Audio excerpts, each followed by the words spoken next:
Applied mathematics में 100% score करना चाहते हैं तो इस वीडियो को आखिरी तक देखिएगा, क्योंकि इस वीडियो में मैं शेयर करने वाली हूँ एक ऐसी मास्टर स्ट्रैटेजी जो आपके इस ड्रीम स्कोर को अटेनेबल बना सकती है।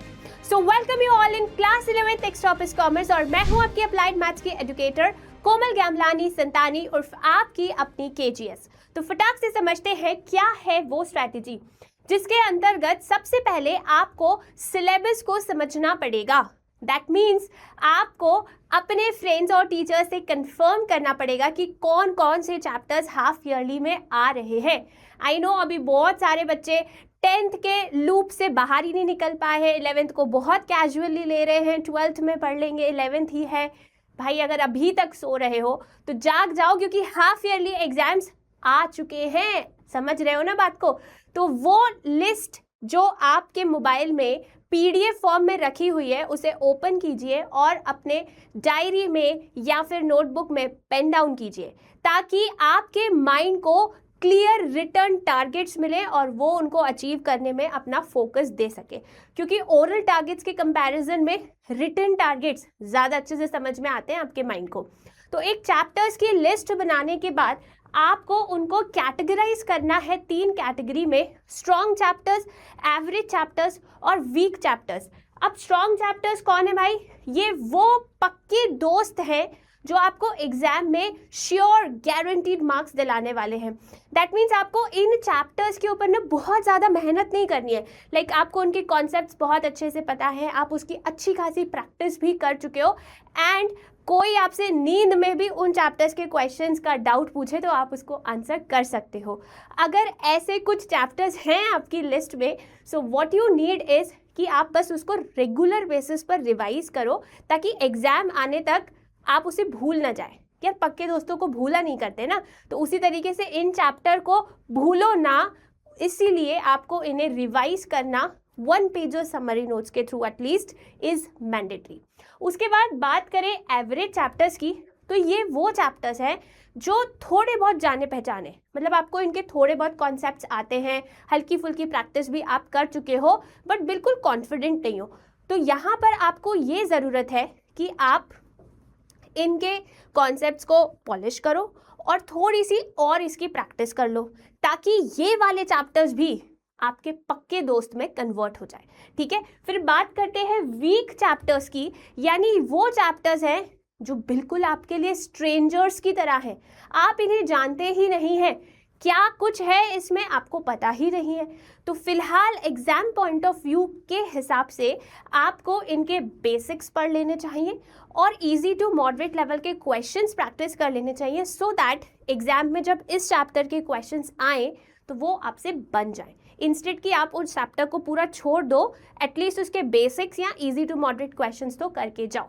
ठीक है, आप इनको और पक्का करने के लिए 1 शॉट वीडियोस भी रेफर कर सकते हो। फिर एग्जाम के बाद थोड़ा सा टाइम निकाल के इनको इज्जत दे देना, डिटेल में पढ़ लेना, क्योंकि कहीं ना कहीं 11th में आप जो पढ़ते हो, जिस हिसाब से आपकी बेस बिल्डिंग होती है, वो 12th के परफॉर्मेंस पे इफेक्ट तो करता है। ठीक है, बहुत सारे ऐसे चैप्टर्स हैं जो कि 12th के चैप्टर से रिलेटेड हैं। तो ऐसा नहीं है कि सिर्फ एग्जाम निकालने के लिए हम पढ़ रहे हैं, हमें कॉन्सेप्ट भी पता होने चाहिए ताकि आगे 12th में हमें हेल्प मिल जाए। ठीक है, तो अभी एग्जाम तो निकाल लो, उसके बाद लेकिन इन चैप्टर्स को डिटेल में बैचेस के थ्रू पढ़ना ज़रूर। ठीक है, फिर उसके बाद once you have analysed your preparation level और एक लिस्ट वगैरह बना ली है, बाइफरकेट कर दिया है, उसके बाद you need to pay attention to these important topics while preparing those chapters. ठीक है, अब बहुत सारे स्कूल्स में ना अलग अलग चैप्टर्स आ रहे हैं, तो अज्यूमिंग कि अगर आपके स्कूल में ML अग्रवाल फॉलो हो रही है और उसके फर्स्ट 6 चैप्टर्स आपके सिलेबस में आ रहे हैं, तो उसके कुछ मैंने इंपॉर्टेंट टॉपिक्स यहाँ पर लिखे हुए हैं। तो मेक श्योर कि जब आप इन चैप्टर्स को प्रिपेयर कर रहे हो तो इन टॉपिक्स पर आप ज़्यादा एम्फेसाइज करो, इनको ज़्यादा अच्छे से प्रिपेयर करो। लाइक बाइनरी नंबर्स में कन्वर्जन का क्वेश्चन तो आना ही आना है। अब वो कन्वर्जन बाइनरी टू डेसिमल भी हो सकता है, डेसिमल टू बाइनरी भी हो सकता है। उसके बाद अगर आपके स्कूल में ऑपरेशंस कराए हैं बाइनरी नंबर्स में, तो उसमें मल्टीप्लिकेशन और सब्ट्रैक्शन के क्वेश्चंस बन सकते हैं, ठीक है। उसके बाद इंडाइसिस एंड लॉगरिथम की बात करें तो दोनों की प्रॉपर्टीज बहुत ज़्यादा इंपॉर्टेंट है। उसके property based question specially log में आते ही आते हैं। टू प्रूव वाले क्वेश्चन 100% आपको एग्जाम में मिलेंगे। लॉग एंड एंटी लॉग को मैंने 3rd नंबर पर लिखा है, क्योंकि ऐसे क्वेश्चन देने के लिए आपको या तो स्कूल में लॉग टेबल प्रोवाइड किया जाएगा और यूजुअली नहीं किया जाता है, या फिर इंफॉर्मेशन दे दी जाएगी, तो इसको इसीलिए मैंने 3rd नंबर पे रखा है। लेकिन इसका मतलब ये नहीं कि आप इसको देखें ही ना, ठीक है। हमने बहुत समराइज वे में क्लास में इसको समझा है। इंग्लिश वाले नोट्स भी आपको मिल जाएंगे जो हमने क्लास में बनाए थे, तो उनके थ्रू एटलीस्ट पूरा प्रोसेस समझ के जाएं। और प्रॉब्लम सम्स बहुत रेयर हैं आने के, क्योंकि इसमें जो प्रॉब्लम सम्स हैं वो आपके आने वाले जो चैप्टर्स हैं उनके कॉन्सेप्ट से रिलेटेड है, तो कायदे से वो प्रॉब्लम सम्स आनी नहीं चाहिए आपके एग्जाम में। फिर क्वांटिटेटिव एप्टीट्यूड की बात करें तो इसमें क्लॉक टॉपिक में कि 3 से 4 के बीच में क्लॉक के दोनों हैंड्स कब कोइंसाइड करेंगे या कब अपोजिट टू ईच अदर होंगे, ऐसे टाइप के क्वेश्चन आते हैं एग्जाम में। कैलेंडर के जो क्वेश्चंस हैं, जो हमने टेबल बना के सॉल्व किए थे कि एक रिस्पेक्टिव डेट आपको दे दी जाएगी और पूछेंगे कि बताएं इस दिन कौन सा डे था, ऐसे क्वेश्चन आते ही आते हैं। Train related question time speed distance में 100% पूछे जाएंगे। उसके बाद टाइम एंड वर्क में जो पार्शियल टाइम वाले जो क्वेश्चंस होते हैं कि ए एंड बी ने काम शुरू किया, कुछ घंटे दोनों ने साथ में काम किया, फिर ए चला गया, बी ने काम खत्म किया, ऐसे टाइप वाले क्वेश्चन एग्जाम में बहुत ज़्यादा पूछे जाते हैं, ठीक है। फिर उसके बाद बात करें 4th चैप्टर की, that is set and relation. इसमें वेन डायग्राम बेस्ड जितने भी हमने कॉन्सेप्ट पढ़े थे, फॉर्मूलेज लर्न किए थे, समझे थे, वो सारे बहुत इंपॉर्टेंट है, उससे रिलेटेड क्वेश्चंस आएंगे। प्रॉब्लम सम्स तो फॉर श्योर आने ही आने हैं। Number of subset and number of proper subset से रिलेटेड क्वेश्चंस 1 मार्कर्स में फंसते ही हैं। और रिलेशंस टॉपिक में डोमेन एंड रेंज से रिलेटेड क्वेश्चन। फिर बात करें सीक्वेंस एंड सीरीज में, तो प्रॉब्लम सम्स तो सुपर इंपॉर्टेंट, चाहे वो एपी हो चाहे वो जीपी हो। फिर टू प्रूव वाले क्वेश्चन, और फिर कम मार्क्स में nth टर्म निकालने के लिए या सम ऑफ n टर्म्स निकालने वाले जो क्वेश्चंस हैं उससे बेस्ड जितने भी अपन ने वेराइटीज कवर की थी वो सब पूछे जा सकते हैं। फिर परम्यूटेशंस एंड कॉम्बिनेशन में बात करें तो प्रॉपर्टी बेस्ड क्वेश्चन आने ही आने हैं। वर्ड फॉर्मेशन के क्वेश्चंस और ज्योमेट्री प्रॉब्लम्स फॉर श्योर रहेंगे, मतलब जो number of parallelograms, number of triangles, number of lines वाले जो क्वेश्चंस हैं इस चैप्टर में, उनके आने की संभावना है। तो ये कुछ इंपॉर्टेंट टॉपिक्स थे फर्स्ट 6 चैप्टर्स के, जो हम मैराथन में भी कवर करने वाले हैं। इसके बाद बहुत इंपॉर्टेंट बात जो आपको ध्यान रखनी है कि आपको प्रैक्टिस और रिवीजन के बीच में ना एक बैलेंस बनाना है, ठीक है।